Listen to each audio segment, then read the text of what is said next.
Je suis médecin, épidémiologiste.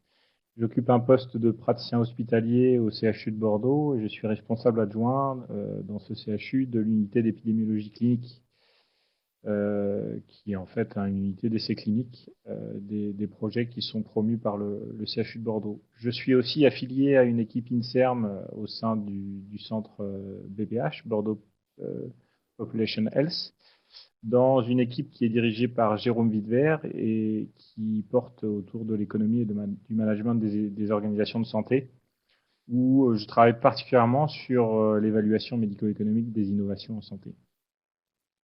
Voilà, aussi je fais la pub de notre diplôme d'université à l'ISPED qui porte sur les méthodes de l'évaluation médico-économique. Pour cette présentation aujourd'hui, donc je vais parler de l'analyse de la valeur de l'information. C'est une thématique qui me tient particulièrement à cœur, qui est assez récente.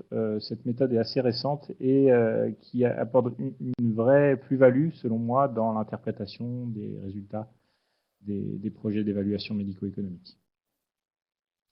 Je vais d'abord vous faire une rapide illustration, puisque l'analyse de la valeur de l'information vient de toute la théorie probabiliste autour des jeux de hasard. Donc on va prendre l'exemple d'un jeu de hasard très simple. 100 tickets sont mis à la vente, 10 € chacun. Il y a un seul ticket gagnant qui peut rapporter 500 € et vous avez la possibilité de choisir un de ces 100 tickets gagnants. Donc on peut calculer l'espérance du bénéfice net simplement en prenant en compte la probabilité d'un ticket gagnant, la probabilité d'un ticket perdant, et bien sûr, si vous avez le ticket gagnant, vous gagnez 500 €. Donc l'espérance du bénéfice net ici, c'est simplement la différence entre ce que vous payez pour avoir un ticket, c'est-à-dire les 10 €, et l'espérance du gain, c'est-à-dire la valeur du ticket gagnant pondérée par la probabilité d'avoir un ticket gagnant. Ici, on est à moins 5 €. C'est assez logique, généralement, dans les jeux de hasard. En moyenne, on est perdant. Maintenant, imaginez que vous avez une information sur le ticket gagnant. Donc, c'est toujours le même jeu, 100 tickets à 10 €, un ticket gagnant à 500 €. Et vous pouvez choisir votre ticket toujours, mais vous savez que le numéro gagnant, le nombre gagnant se termine par un 9. On peut recalculer l'espérance du bénéfice net dans cette situation. Alors, vous savez que le ticket gagnant se termine par un 9, donc vous allez choisir un des tickets qui se termine par un 9. Il y a 10 tickets qui se terminent par un 9 entre 0 et 100. Et donc, la probabilité de gagner ici est multipliée par 10. Vous avez une chance sur 10 d'avoir le ticket gagnant. Donc, vous avez 9 chances sur 10 d'avoir un ticket perdant. L'espérance du bénéfice net dans cette situation, c'est 40 €, c'est-à-dire les 10 € que vous dépensez pour le ticket, et l'espérance du gain, qui est donc toujours 500 €, pondérée par la probabilité de ce ticket gagnant, qui est égale à 10% ici. Quelle est la valeur de l'information sur le ticket gagnant? Cette information que vous avez sur le ticket gagnant, quelle est sa valeur? Et on peut la calculer très simplement comme la différence entre l'espérance du bénéfice net de votre mise avec information, moins l'espérance du bénéfice net sans l'information. Et ici, la valeur de l'information sur le ticket gagnant est égale à 45 €. Alors maintenant, toute ma présentation va porter sur la façon dont on a adapté cette méthode de calcul de la valeur de l'information dans les jeux de hasard à l'analyse des données médico-économiques. On va prendre l'exemple, et ce sera toujours un exemple d'un essai clinique randomisé en 2 groupes parallèles, assez classique en recherche clinique, où on va comparer une innovation et à une stratégie de référence. Dans les 2 groupes, on a la possibilité de calculer la moyenne des coûts et l'écart type associé, la moyenne de l'efficacité, l'écart type associé, et puis la moyenne du bénéfice net individuel, qui est noté B ici.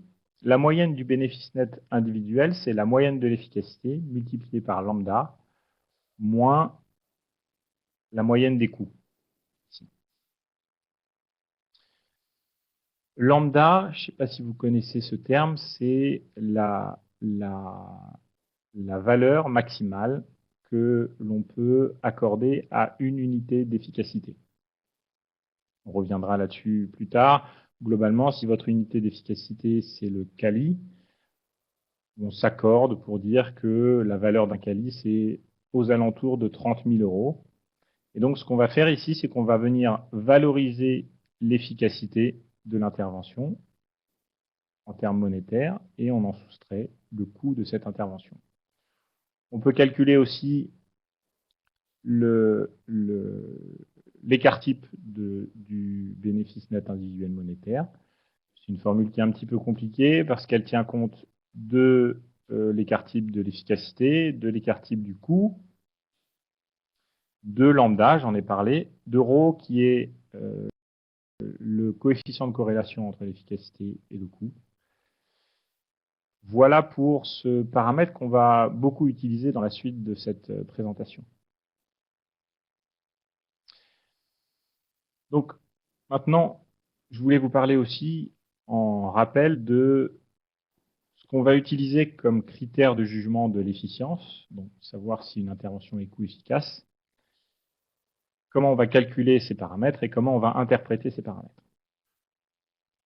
Donc, systématiquement, l'analyse médico-économique repose sur la différence, on va noter delta ici, entre l'innovation et la référence. Donc l'évaluation médico-économique est toujours comparative et s'interprète toujours par rapport à l'intervention de référence. On peut calculer le ratio différentiel coût-efficacité, qui est le ratio entre la différence de coût entre innovation et référence et la différence d'efficacité entre ces deux interventions. Ce ratio différentiel coût-efficacité, il exprime bien le coût supplémentaire dû à l'innovation pour gagner une unité d'efficacité. On est vraiment dans le concept de l'efficience ici. L'innovation est considérée comme efficiente si le ratio différentiel coût-efficacité est inférieur au seuil lambda, à la condition que le différentiel d'efficacité soit positif. On peut aussi calculer le bénéfice net incrémentiel monétaire. Donc, le bénéfice net incrémentiel monétaire, donc incrémentiel, ça veut dire différentiel, c'est la différence du bénéfice net individuel moyen, qu'on a vu sur la diapositive précédente, entre l'innovation et la référence. Ce bénéfice net incrémentiel monétaire, il met en balance la valeur monétaire du gain en efficacité qui est dû à l'innovation et le surcoût que celle-ci induit. Donc là aussi, on est dans la notion d'efficience. Le bénéfice net incrémentiel monétaire, il s'interprète beaucoup plus facilement que le ratio différentiel coût-efficacité, puisque on considère l'innovation efficiente si le bénéfice net incrémentiel monétaire est supérieur à 0, et ce, quel que soit le signe du différentiel d'efficacité. On va utiliser en fait dans toute la suite de cette présentation le bénéfice net incrémentiel monétaire parce que d'un point de vue statistique, il est beaucoup plus facile à utiliser que le ratio différentiel coût-efficacité. En fait, le ratio coût-efficacité différentiel coût-efficacité, du fait que le dénominateur delta E peut prendre une valeur nulle, a une distribution qui est très difficile à représenter. Le bénéfice net incrémentiel monétaire, lui, par contre, on peut considérer quasiment systématiquement que sa distribution est normale. Donc, d'un point de vue statistique, il est beaucoup plus facile à appréhender. Donc, comment maintenant on juge l'efficience d'une innovation et comment on prend la décision de rembourser une innovation en utilisant le bénéfice net incrémentiel monétaire. Donc, on l'a vu sur la diapositive précédente, l'intervention efficiente est celle dont le bénéfice net moyen est le plus élevé, c'est-à-dire quand le bénéfice net incrémentiel est positif. La décision de remboursement, elle va dépendre du risque d'erreur dans le jugement d'efficience. Le risque d'erreur, on va l'appeler gamma. Gamma, en fait, si on prend cette représentation graphique du bénéfice net incrémentiel monétaire ici, donc entre moins l'infini et plus l'infini, c'est la probabilité que le bénéfice net incrémentiel soit inférieur à 0, donc cette R en bleu ici, sachant que la moyenne du bénéfice net incrémentiel monétaire, elle, est positive, supérieure à 0. On va prendre la décision, on considère que l'innovation est efficiente puisque la moyenne est supérieure à 0, mais en fait, il y a une probabilité que ce bénéfice net incrémentiel monétaire soit négatif et en fait qu'on ait pris la mauvaise décision, en fait, ce soit la référence qui soit efficiente et non l'intervention évaluée. Bien sûr, la décision de remboursement dépend de bien d'autres critères, mais sur le raisonnement médico-économique, c'est vraiment sur ces deux aspects, à la fois la moyenne du bénéfice net incrémentiel monétaire, qui doit être positive, et ce risque d'erreur qui doit être limité pour prendre la décision de remboursement.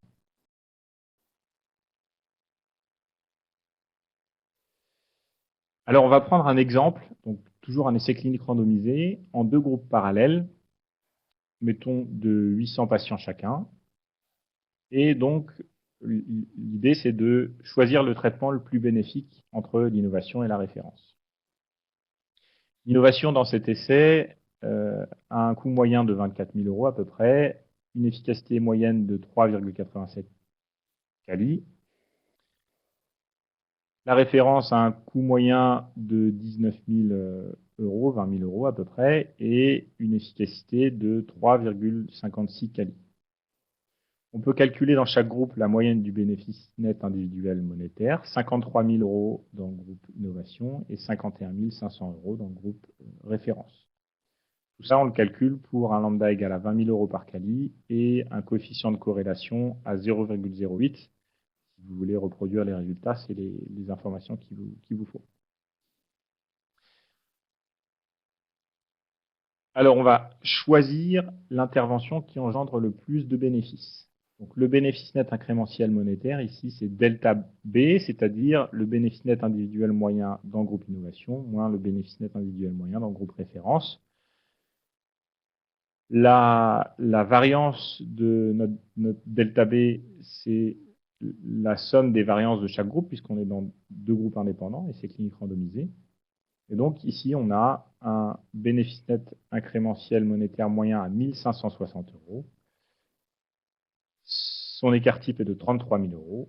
On considère l'innovation comme efficiente puisque la moyenne du bénéfice net incrémentiel monétaire est positive. Maintenant, on va tenir compte du risque de choisir l'intervention la moins bénéfique. Ce risque, c'est gamma.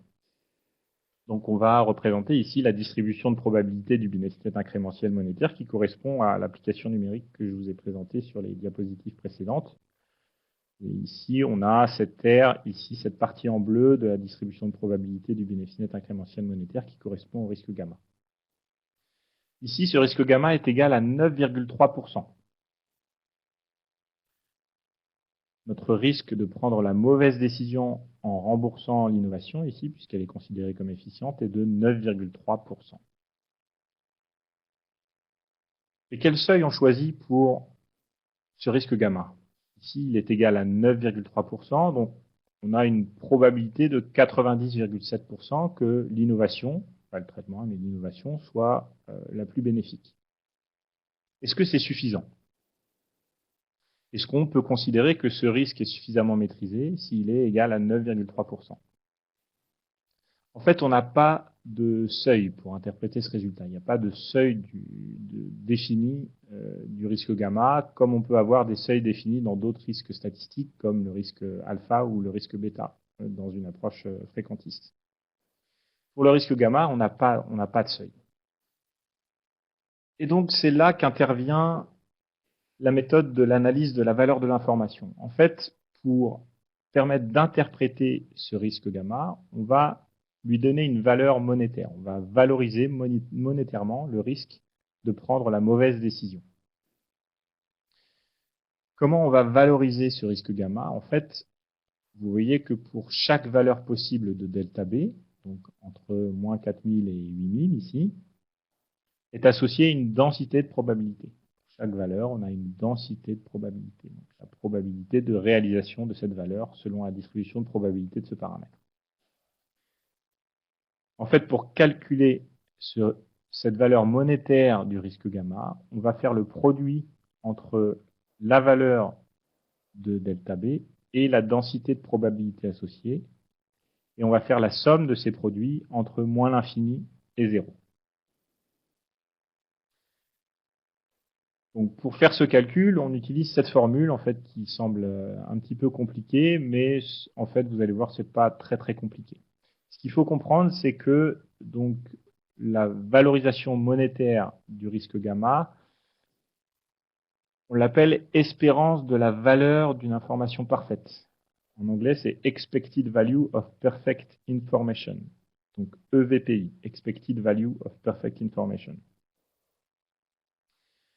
Cette valeur attendue d'une information parfaite, elle se calcule par rapport à la taille d'une population cible, le grand N ici. Pourquoi on la calcule par rapport à la taille de la population cible? Parce que les conséquences d'une mauvaise décision vont être considérablement différentes en fonction de la taille de la population cible. On peut prendre un risque, généralement on tolère un risque beaucoup plus faible si les conséquences de la décision portent sur des millions de personnes. Donc on va tenir compte de la taille de la population cible. Et il va y avoir deux situations. En fait, ce paramètre I là, ce paramètre I, c'est une indicatrice. Donc on va avoir une situation où la moyenne du delta B est positive. Et à ce moment-là, on va faire le produit entre la densité de probabilité et la valeur associée du bénéfice net incrémentiel entre moins l'infini et 0. La somme entre moins l'infini et 0, ici. Et on a une autre situation où notre moyenne du bénéfice net incrémentiel monétaire va être négative. Et donc, la probabilité de se tromper dans ce cas-là, c'est la part bleue ici de la distribution. Donc, la somme du produit du bénéfice net incrémentiel monétaire avec la densité de probabilité associée entre 0 et plus l'infini. Globalement, généralement, on a dans l'évaluation médico-économique une innovation qui est généralement plus coûteuse et plus efficace que la référence. Donc, généralement, on est dans une situation où la moyenne du bénéfice net incrémentiel monétaire est positive dans cette situation-là.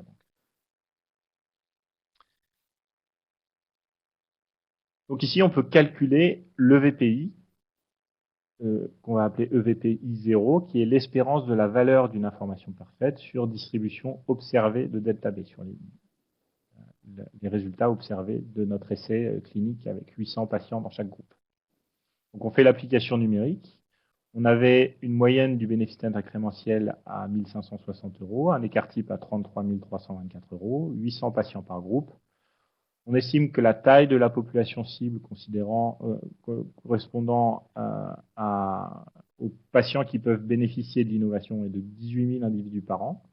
Et on va extrapoler cette population cible sur un horizon temporel qu'on prend généralement assez limité, qui est aux alentours de 10 ans généralement pour l'analyse de la valeur de l'information. Comme on va extrapoler sur une période de 10 ans, il faut actualiser notre calcul. Et on prend un taux d'actualisation ici à 4%.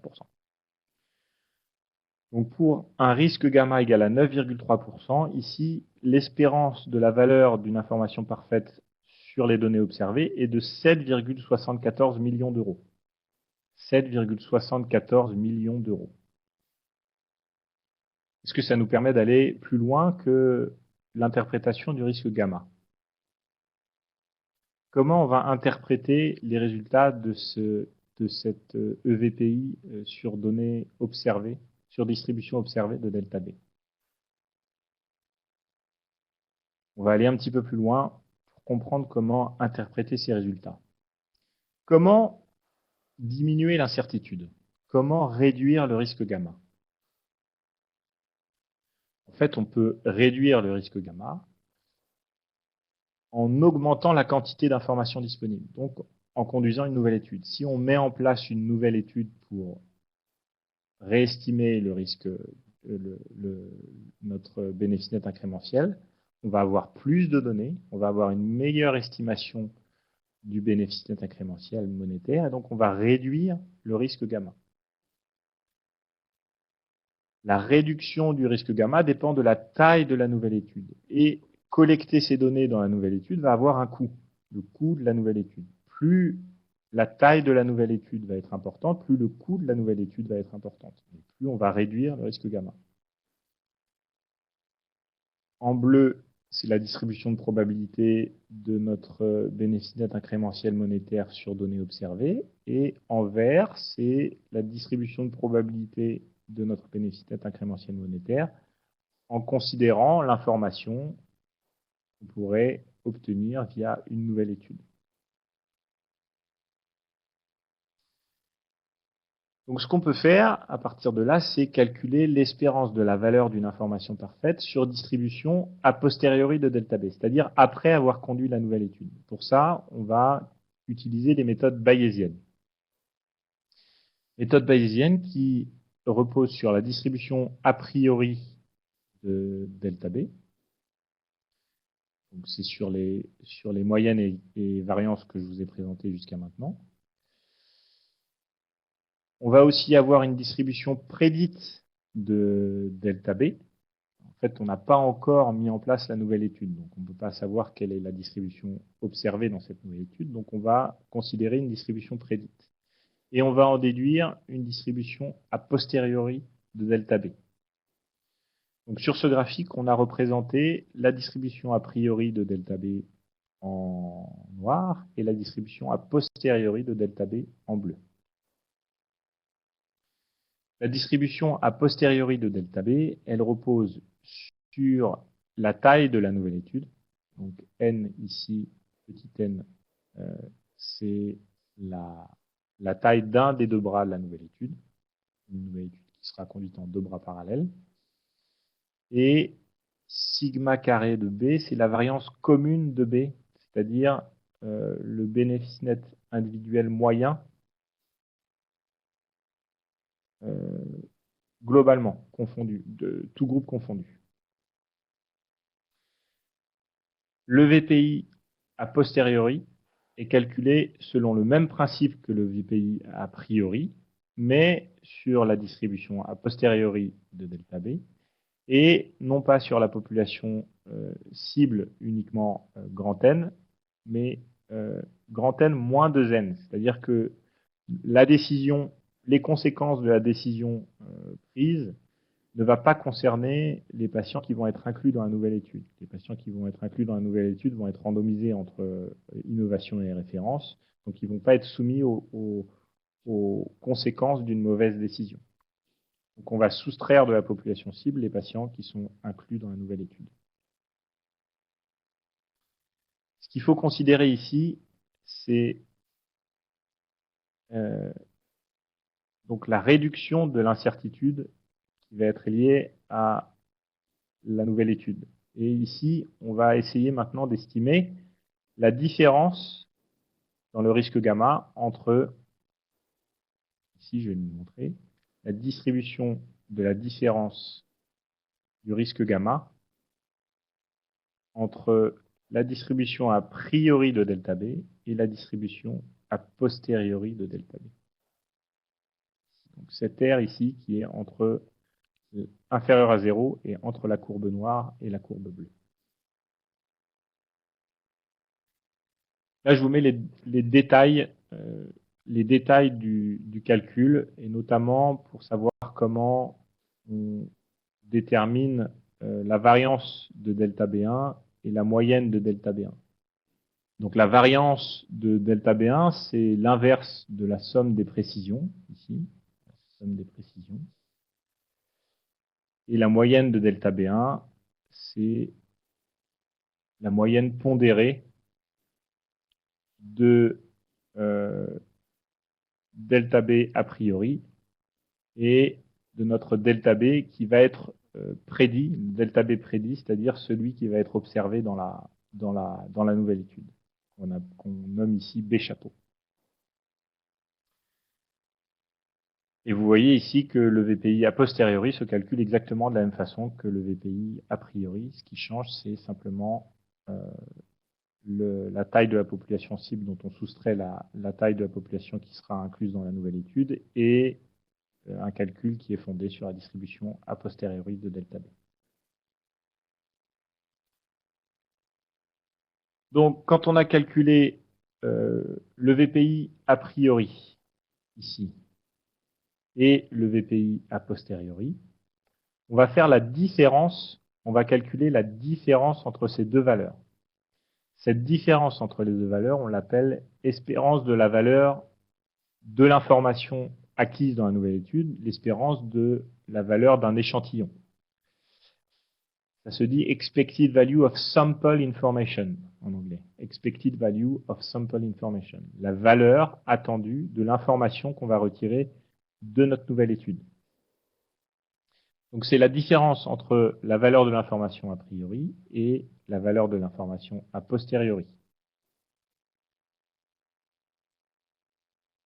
Et comme on ne connaît pas, on n'a pas encore observé ce qui va se passer dans la nouvelle étude, il y a une incertitude sur la valeur de B chapeau. Et donc on va, pour tenir compte de certaines incertitudes, calculer l'espérance de la valeur de l'information dans la nouvelle étude en intégrant EVSI sur les valeurs potentielles de B chapeau. C'est une partie un petit peu complexe du calcul. C'est juste pour vous expliquer comment ça fonctionne. On n'a pas besoin de rentrer dans les détails ici. Donc une fois qu'on a calculé l'espérance de la valeur de notre nouvelle étude, donc la valeur de l'information qui sera apportée par notre nouvelle étude, on va la comparer au coût de notre nouvelle étude. Donc le coût de la nouvelle étude, c'est une somme d'un coût fixe et puis d'un coût par patient, un coût d'inclusion par patient. Si la valeur de l'information apportée par notre nouvelle étude est inférieure au coût de mise en place et de conduite de cette nouvelle étude, alors ce n'est pas la peine de mettre en place cette nouvelle étude. Pas la peine de mettre en place cette nouvelle étude si la valeur de l'information apportée par cette étude est inférieure à son coût. En fait, la nouvelle étude ne serait pas efficiente. Si par contre la valeur attendue de cette nouvelle étude est supérieure au coût de cette nouvelle étude, alors il est licite de mettre en place une nouvelle étude et on peut en déterminer la taille de cette nouvelle étude, la taille optimale de cette nouvelle étude. Je vais vous montrer comment déterminer la taille optimale de cette nouvelle étude. C'est la dernière étape de l'analyse de la valeur de l'information. Donc sur ce graphique, on a en bleu la distribution de la valeur attendue de l'information apportée par la nouvelle étude en fonction du nombre d'individus par groupe.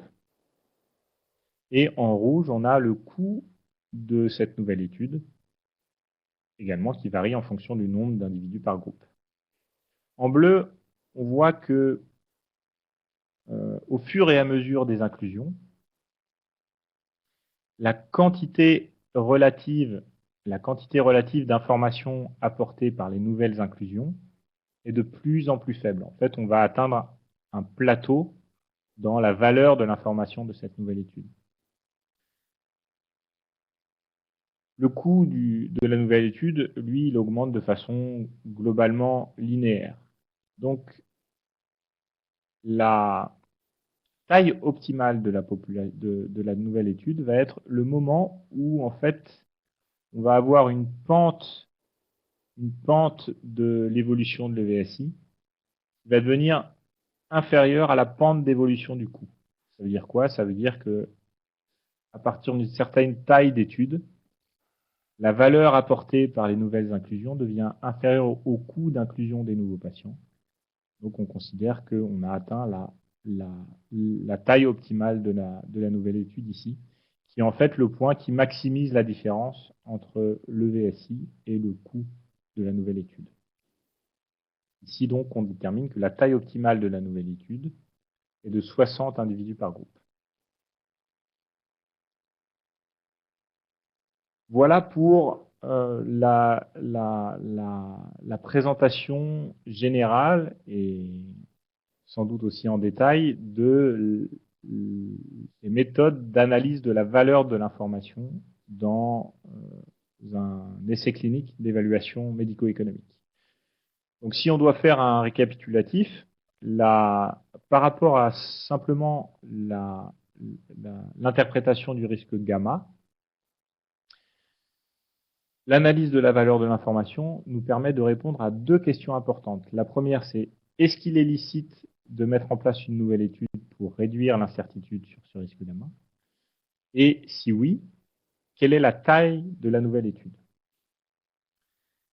Maintenant, au-delà de cette application pour l'interprétation des résultats d'une évaluation médico-économique, l'analyse de la valeur de l'information, naturellement, permet aussi de calculer des tailles d'études. On peut calculer des tailles d'études fondées sur les méthodes de l'analyse de la valeur de l'information. Naturellement, on peut utiliser la méthode bayésienne que je viens de vous présenter pour calculer une taille d'étude. Donc, on va calculer d'abord le VPI a priori sur distribution de delta B, issu d'une étude déjà menée. On va en déduire l'estimation, le VPI a posteriori sur distribution prédite de delta B. On va calculer l'espérance de la valeur de l'information d'une nouvelle étude en fonction de n, estimer le coût de cette nouvelle étude en fonction de n aussi, et en déterminer le n qui maximise la différence entre l'espérance de la valeur de l'information issue de cette nouvelle étude et le coût de cette nouvelle étude. Je vous ai mis ici la référence bibliographique de cette méthode qui a été proposée pour le calcul de taille d'étude dans les évaluations médico-économiques.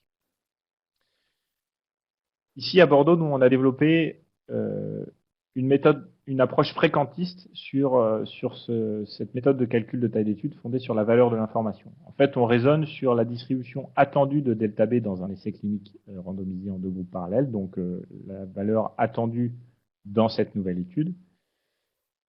Il y a une distribution normale de moyenne delta B et de variance 4 sigma carré B sur n, où sigma carré B est la variance du bénéfice net individuel moyen attendu globalement dans la nouvelle étude, et n, c'est la taille de la population, la taille de la nouvelle étude, tout groupe confondu. Vous voyez que cette distribution attendue, c'est la même distribution qu'on utilise pour le calcul de taille d'étude, par exemple, quand on souhaite comparer des moyennes. Et de cette distribution attendue de delta B, on va en déduire la valeur attendue de l'information parfaite à la fin de l'étude qu'on veut mettre en place. Donc, on va calculer l'expected value of perfect information qui va dépendre ici de n, puisque notre distribution attendue du bénéfice net incrémentiel monétaire dépend de n ici. Donc, comment on en déduit par rapport à cette formule la taille d'étude? Il faut considérer, et c'est exactement le même principe que dans la méthode bayésienne, que les données de chaque participant supplémentaire vont induire une diminution de l'incertitude sur l'efficience de l'intervention et donc vont, par conséquent, amener à une diminution de l'EVPI attendu à la fin de l'étude. Je vous l'ai dit, hein, au fur et à mesure des inclusions, plus on va inclure de patients, la quantité relative d'informations apportées par une nouvelle inclusion est de plus en plus faible, et donc on va arriver à un moment dans nos calculs où le coût lié à l'inclusion de deux participants supplémentaires, pourquoi? Parce qu'on a deux groupes parallèles, devient égal ou supérieur à la diminution de l'EVPI. Donc en fait, les nouveaux patients, il va arriver un moment où les nouveaux patients inclus, l'information associée à l'inclusion de deux patients supplémentaires va devenir inférieure au coût d'inclusion et de suivi de ces deux nouveaux patients. C'est là qu'on atteint la taille optimale de notre étude médico-économique. Ici, c'est une illustration obtenue avec notre package R, dont je vous ai mis les coordonnées ici. Donc, on a ici la valeur attendue des inclusions sur une échelle logarithmique la taille totale de l'essai ici, et on voit bien ici qu'il y a un switch à un moment où le gain monétaire lié à l'inclusion de deux nouveaux participants devient négatif par rapport au coût d'inclusion de ces deux nouveaux participants. Donc, comment peut-on résumer l'analyse de la valeur de l'information? L'analyse de la valeur de l'information, c'est en fait un outil d'arbitrage entre le coût d'acquisition de données supplémentaires et la réduction de l'incertitude induite par ces données supplémentaires. On a vu comment les appliquer aux données aux études médico-économiques pour interpréter les résultats d'une étude et aussi pour faire des calculs de taille d'étude. Est-ce qu'on peut utiliser cette méthode pour les appliquer aux études cliniques, par exemple? Je ne vais pas rentrer dans les détails ici, mais oui, il y a des auteurs qui ont proposé d'appliquer l'analyse de la valeur de l'information aux études cliniques, et notamment aux résultats de méta-analyse. Une méta-analyse nous donne, en fait, le résultat est une distribution de probabilité d'un critère d'efficacité. Un risque relatif, un odds ratio, une différence de risque éventuellement. Et en fait, ce qu'on va faire, c'est qu'on va venir valoriser monétairement le critère d'efficacité. Par exemple, si le critère d'efficacité, c'est l'année de vie, on peut donner une valeur monétaire aux années de vie. Si c'est une vie sauvée, on peut donner aussi une valeur à une année de vie sauvée. Et donc, par rapport à ça, on peut calculer assez facilement le VPI a posteriori, l'espérance de la valeur de l'information apportée par une nouvelle étude, le coût de cette nouvelle étude, et mettre en balance ces deux valeurs pour savoir si, après cette méta-analyse, il serait intéressant de mettre en place ou pas une nouvelle étude pour réduire l'incertitude sur notre critère d'efficacité. Donc, les auteurs ont proposé d'appliquer ces méthodes aux résultats de méta-analyse pour déterminer si un projet de recherche est potentiellement rentable et s'il doit être priorisé par rapport à d'autres projets soumis au même appel d'offres, par exemple.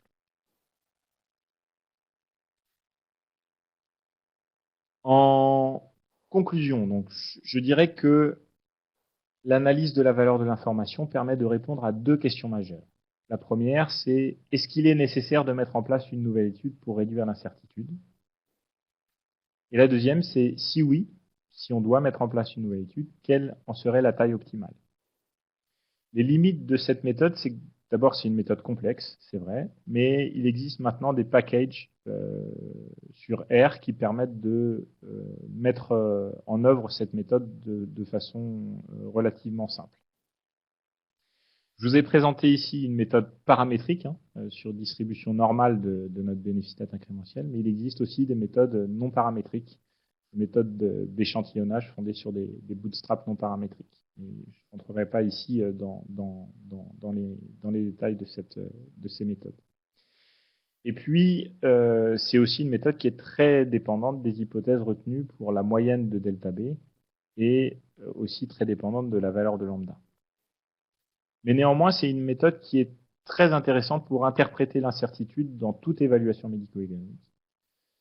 Sur les modèles de décision aussi qui sont utilisés dans l'évaluation médico-économique. Donc là, on utilise des méthodes non paramétriques. Et puis aussi sur des résultats de méta-analyse éventuellement. Et puis, c'est une méthode qui permettrait d'objectiver la décision de réaliser ou non une nouvelle étude, notamment dans des processus réglementaires qui existent en France sur la décision de mettre en place une étude post-inscription ou la décision de mettre en place un forfait innovation, par exemple. Voilà, en dernière diapo, je vous ai mis des références bibliographiques si vous voulez aller plus avant dans ces méthodes. Ça, c'est l'article fondateur de la méthode de l'analyse de la valeur de l'information en analyse médico-économique. Ça, c'est donc la méthode de calcul de taille d'étude fondée sur une méthode bayésienne. Cet article de Anthony Hadès présente des méthodes non paramétriques de mise en œuvre de l'analyse de la valeur de l'information, notamment dans des modèles de décision. Et puis, je vous ai mis quelques autres références bibliographiques également. Je vous remercie beaucoup pour votre attention et je suis prêt à répondre à vos questions.